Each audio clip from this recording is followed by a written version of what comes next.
ઉત્તર ગુજરાતની અંદર અત્યારે સત્તા મેળવવા માટે ચારે બાજુ એક જ ચર્ચા થઈ રહી છે કે કોણ કોને તોડી અને પોતાનામાં લઈને જશે। એક તરફ ઘણી બધી તાલુકા પંચાયત એવી છે કે એમને કબજે કરવા માટે કોંગ્રેસ મહેનત કરી રહી છે, ક્યાંક ભારતીય જનતા પાર્ટી કોંગ્રેસના ઉમેદવારને તોડી અને પોતાની સત્તા જમાવી રહી છે।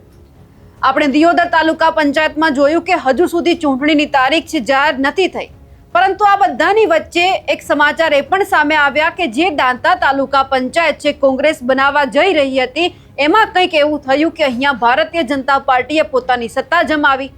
કોણ વેચાઈ ગયું, કોણે મત ન આપ્યો, કોને કેટલા લાખ રૂપિયા આપવામાં આવ્યા તેમની ચર્ચા કરીએ।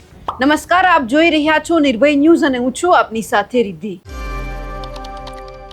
બનાસકાંઠા જિલ્લાનું જ્યાં રાજકારણ છે ત્યારે ખૂબ ગરમાયેલું છે। કોંગ્રેસના નેતાઓ અંદરો અંદર લડી રહ્યા છે। દિયોદર તાલુકા પંચાયતની અંદર અહીંયા વાત સામે છે કે 12 જે જીતેલા સભ્ય છે એમના થકી એક આખી બોડી બનશે, પરંતુ ભારતીય જનતા પાર્ટી પાસે માત્ર 10 જીતેલા અહીંયા સભ્ય છે।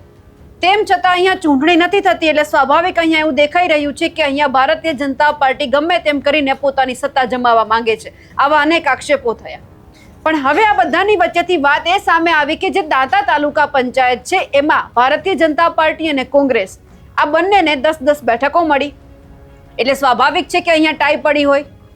હવે અહીંયા ભારતીય જનતા પાર્ટીએ પોતાની સત્તા જમાવી છે અને એ જ બાબતે હવે કોંગ્રેસના જે એક વ્યક્તિએ મત નથી આપ્યું, જેના કારણે કોંગ્રેસ છે અહીંયા બોડી બનાવતા રહી ગઈ છે।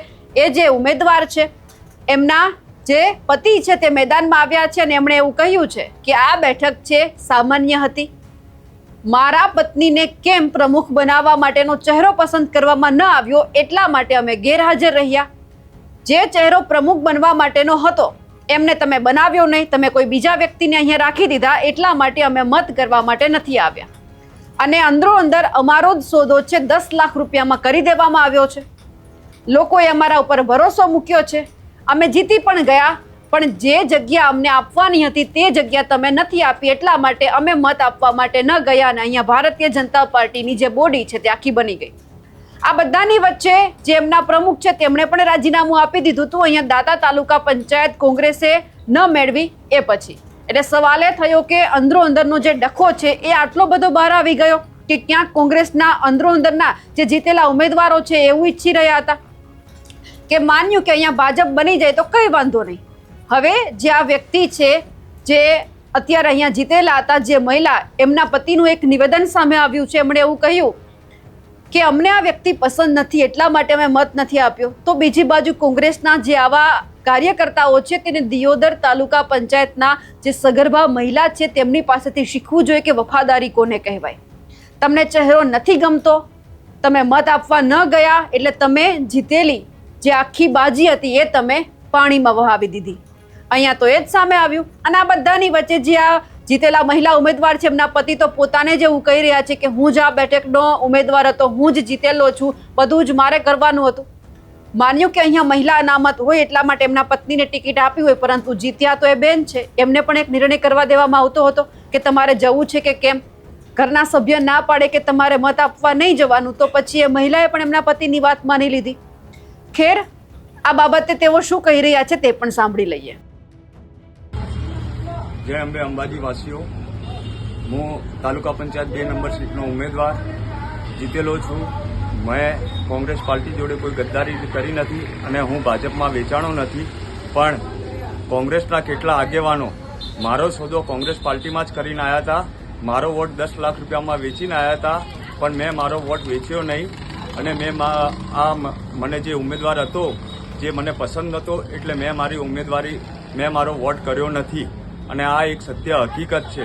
અને રહી વાત બીજી કે જ્યારે પ્રમુખની સીટ સામાન્ય હતી, લેડીઝ સીટ, તો મારી મિસિસ પણ એ પ્રમુખની દાવેદાર હતી, પણ અંબાજી કોંગ્રેસ પાર્ટીના એક પણ કાર્યકર્તાએ કે એક પણ હોદ્દેદારે મારો પક્ષ લીધો નહીં અને ફક્ત ને ફક્ત એક જ ઉમેદવાર દાંતા તાલુકામાંથી જે આવે છે એને વોટ કરવાનું કહેતા હતા અને મારો વોટ વેચીને આવ્યા હતા, એટલે મેં મારી વોટ કર્યો નથી। જય અંબે, જય અંબે અંબાજી વાસીઓ, હું તાલુકા પંચાયત 2 નંબર સીટનો ઉમેદવાર જીતેલો છું। મેં કોંગ્રેસ પાર્ટી જોડે કોઈ ગદ્દારી કરી નથી અને હું ભાજપમાં વેચાણો નથી, પણ કોંગ્રેસના કેટલા આગેવાનો મારો સોદો કોંગ્રેસ પાર્ટીમાં જ કરીને આવ્યા હતા. મારો વોટ 10 લાખ રૂપિયામાં વેચીને આવ્યા હતા, પણ મેં મારો વોટ વેચ્યો નહીં. અને મને જે ઉમેદવાર હતો, જે મને પસંદ હતો, એટલે મેં મારો વોટ કર્યો નથી. અને આ એક સત્ય હકીકત છે.